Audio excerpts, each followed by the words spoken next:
Hey y'all, what's going on? Welcome back. It's React time. Today we're going to talk about Wimpy Burgers and how they thrived in the UK, but they actually fizzled out in the US. I don't remember ever seeing them in the US, so I don't know, so I don't remember like anything about them. I know they're a big brand here, but I think they're starting to fizzle out a little bit here in the UK as well. But I'm interested in this just because I've never heard of it, but I know it's kind of like a cultural thing here. So let's check it out.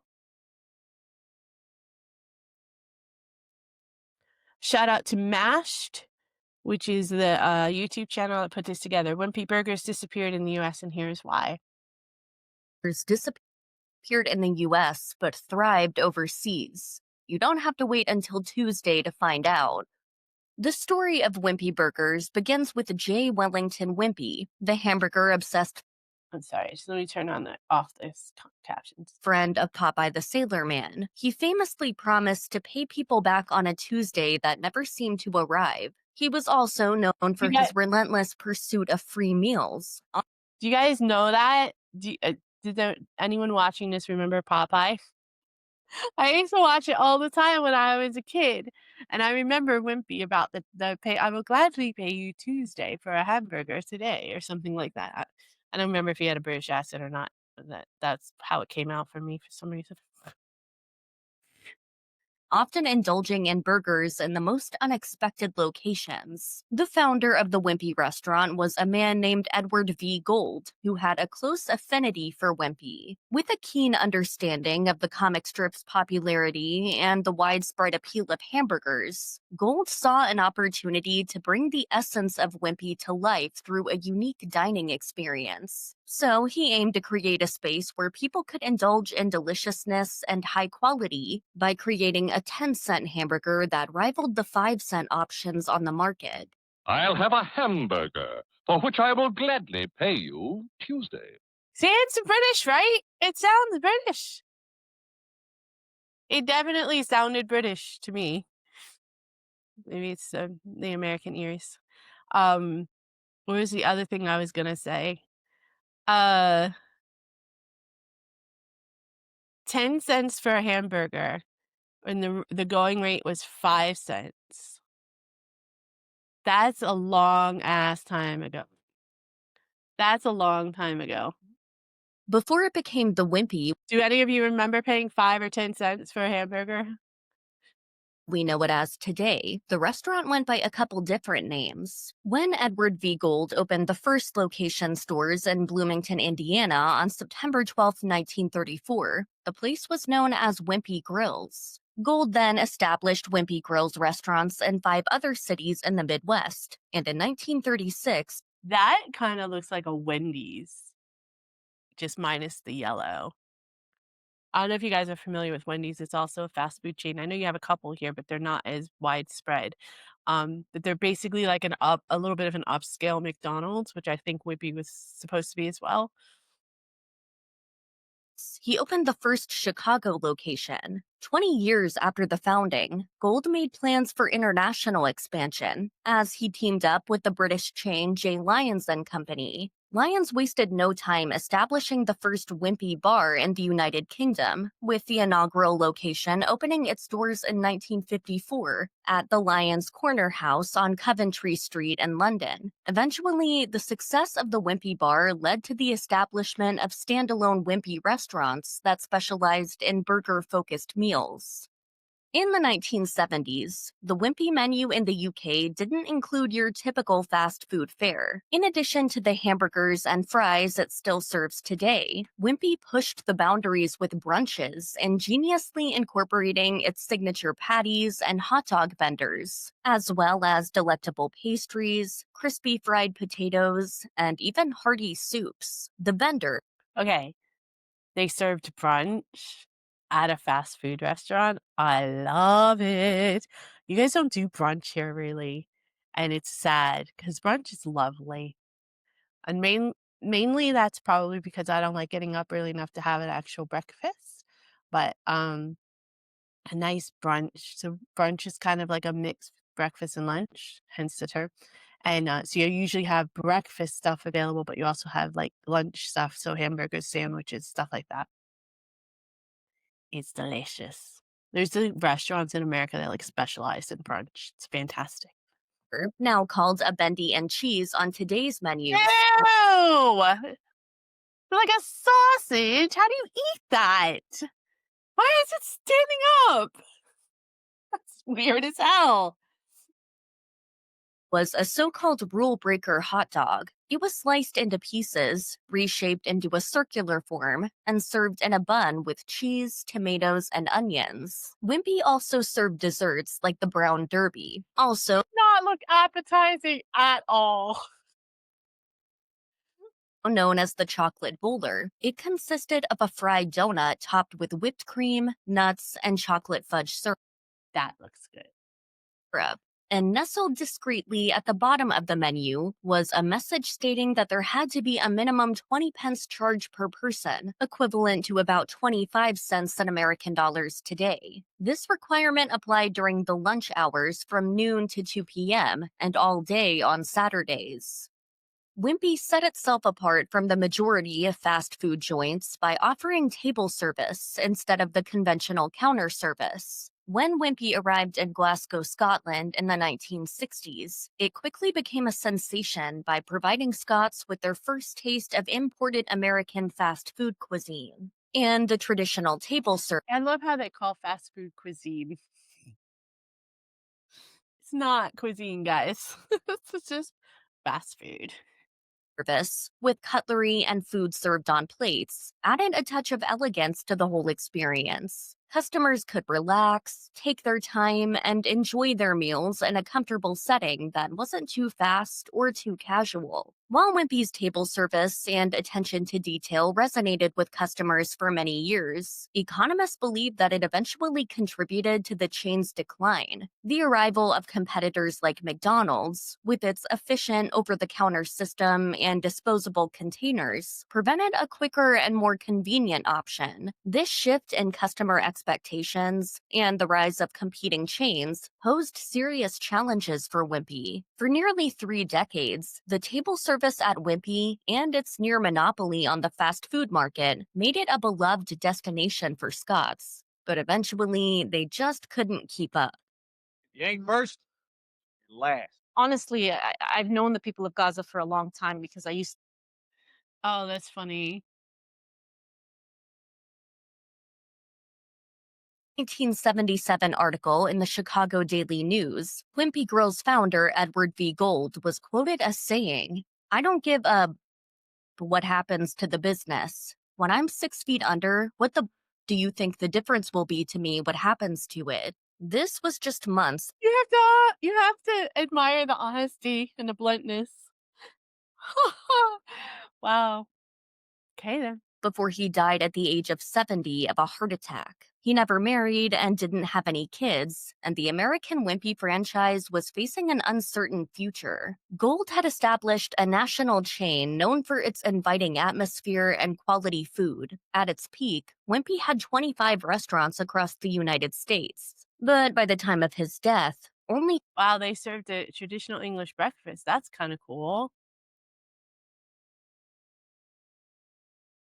4 remained in the Chicago area under the ownership of his estate. The sale of the Wimpy restaurants, along with rights to the name and the U.S. trademark, presented an opportunity for potential buyers. Alas, the absence of Gold's leadership and the challenges of reestablishing the brand in the competitive fast food industry proved insurmountable. So the U.S. franchise shuttered, leaving behind a legacy of a once thriving business that ultimately succumbed to the loss of its visionary founder.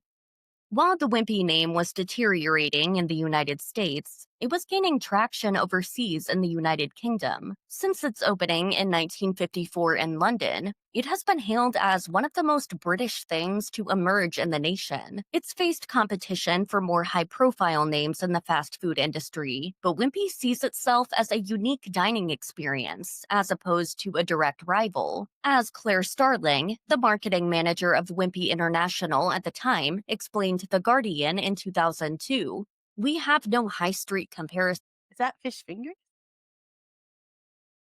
Interesting. Our customers come to us looking for something different. Wimpy seems to have an even stronger hold on South Africa since first opening there in 1967. With over 500 franchise locations and counting, the brand has become deeply embedded in the local culture by offering a distinct and cherished dining experience that resonates strongly with the local population. Because at Wimpy, you're always welcome.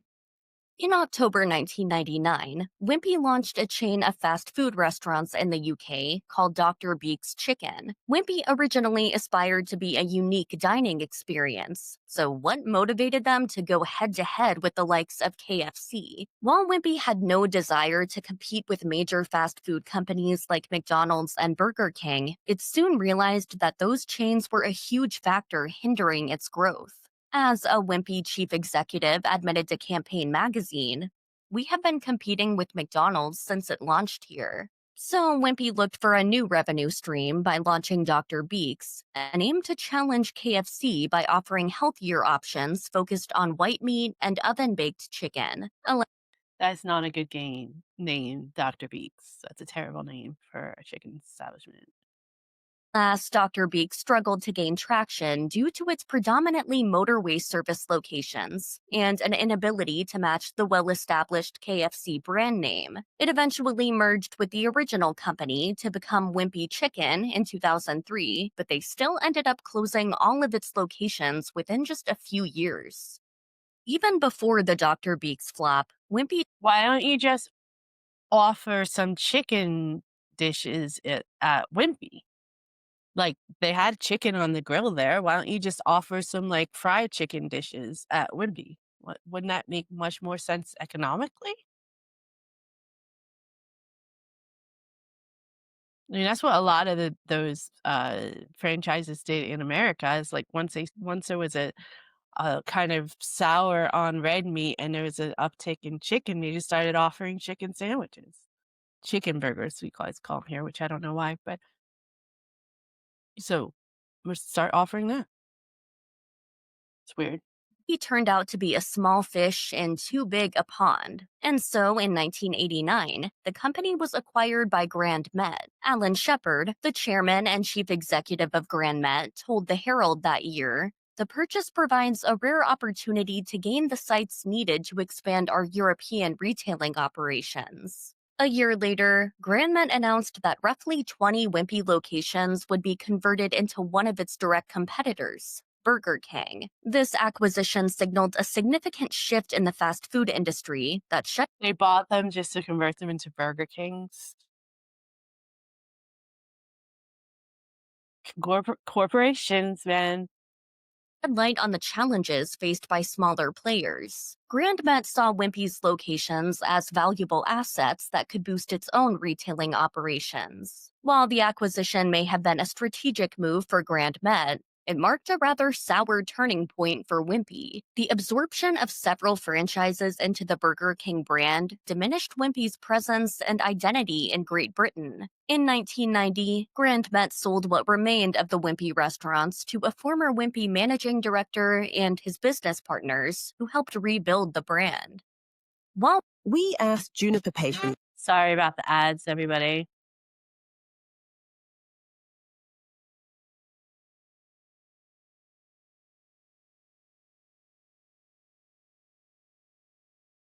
Wimpy continued to struggle in the UK, the hype train was just starting in South Africa. In 2002, in an effort to be more inclusive, Wimpy created Braille menus for all of its locations to allow the visually impaired to learn more about its food. About 10 years later, it launched an ad campaign to spread the word about the Braille menus. It featured blind people reading the Braille message made with sesame seeds atop their burgers that read, "100% pure beef burger made for you." Ultimately, the results from the campaign were more than Wimpy ever could have imagined. It not only garnered attention among tens of thousands of people with visual impairments, but also highlighted Wimpy's commitment to inclusivity and the diverse needs of its customers. That is brilliant. That is a brilliant campaign. It's really, really smart. Really smart. That's really well done. I love that. Who does that? Nobody does that. That's great. I mean, I know a lot of the fast food restaurants have, like, braille menus, but I've seen them have braille menus at drive-ups. We're just gonna leave that there. But this is fabulous. This is great. People from Wimpy came to tell us that they have real menus in all of their restaurants. After establishing strong presences in the UK and South Africa, Wimpy expanded its reach to the Middle East in 1969, specifically in Kuwait, Egypt, and Saudi Arabia. While Wimpy didn't exactly achieve the same level of success there as it did in other regions, it still experienced a resurgence following a technological rebranding effort in 2021, described as American fast food with an omni-channel tech-driven approach. The Middle East version of Wimpy aimed to appeal to a younger demographic. The rebranding was no mere superficial makeover, as it entailed an overhaul of every aspect of the Wimpy experience. From the burger smashing technique to the quality of its chicken, everything changed for the better. The Middle East branch saw At that sandwich right there, Jesus. Heart attack. to provide an upgraded and improved dining experience to cater to the evolving tastes of its target audience. By incorporating technology and modern approaches, Wimpy aimed to remain relevant to a tech-savvy generation, and the emphasis on enhancing the quality of its ingredients underscored the company's commitment to delivering exceptional food to its customers. In 2022, the Middle East wing of Wimpy opened a location at the food court of the Dubai Mall. The company is actively embracing technological advancements and hopes to make the Middle East location a first of many. That includes a robotic burger and fry flipper known as Flippy 2. When it comes to robotics, Wimpy is in good hands. The manufacturer behind Flippy 2 is Miso Robotics, a California-based company that's familiarized itself with robotic machine learning, as well as ways to reduce costs and improve the dining experience. This strategic partnership allows Wimpy to take on a more forward-thinking approach, as it looks to stay at the forefront of technological advancements in the food industry. This collaboration Wow, you can't even flip burgers anymore. Robots are taking over. represents an exciting step forward by combining the renowned legacy of the burger brand with the latest advancements in robotic and machine learning to deliver an enhanced dining experience for customers in the Middle East and beyond. Let the robots do the robotic work. Although the original Wimpy restaurant that started in 1934 no longer operates in the United States, that doesn't mean there aren't any Wimpy-inspired establishments in the country. For example, there's Wimpy's Hamburgers, which first opened its doors in Tulare, California in the early 1990s. Like the original Wimpy, the joint draws inspiration from J. Wellington Wimpy and his fellow comic strip characters. Wimpy's Hamburgers offers its own unique menu, featuring the Wimpy Burger, Bruto Burger, and Sailor Burger, in addition to wings, sandwiches, patty melts, and a variety of sides ranging from chili bowls to zucchini sticks. Another spin-off in the US is Wimpy's Burgers and Fries, with locations in Tennessee and Mississippi. There's also another Wimpy's Hamburgers operating in Texas. These spin-offs have offered their own twists on fast food by offering a range of items that J. Wellington Wimpy would likely approve of, just so long as he could pay for it later. The Tennessee and Mississippi locations serve hamburgers, turkey burgers, and buffalo chicken sandwiches. Meanwhile, the Texas spot serves hamburgers, including one with spinach, as well They had a turkey burger on the list. That rarely happens. People rarely offer turkey burgers at these places. as shrimp po' boys and other typical fast food fare. The original may be long gone, but the spin-offs and copycats still carry on the spirit. Interesting. So are there still Wimpies, like, around? Do you guys know if there's any Wimpies around in the UK? Because I would definitely to try it since it's such a iconic thing. Let's see. Find your nearest Wimpy UK store.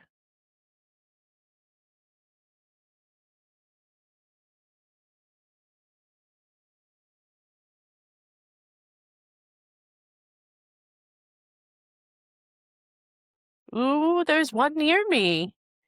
Interesting. I might have to try it. You guys tell me, do you think it's worth trying? Let me know in the comments. That was really interesting. Um, because I want to try it. If I'm going to do it, I want to try it, an original brand. Obviously, it's not the same as it was when it first opened, but I'd like to. I'm not a big fast foodie, but I like to try it. I hope you guys enjoyed that. Talk to you later.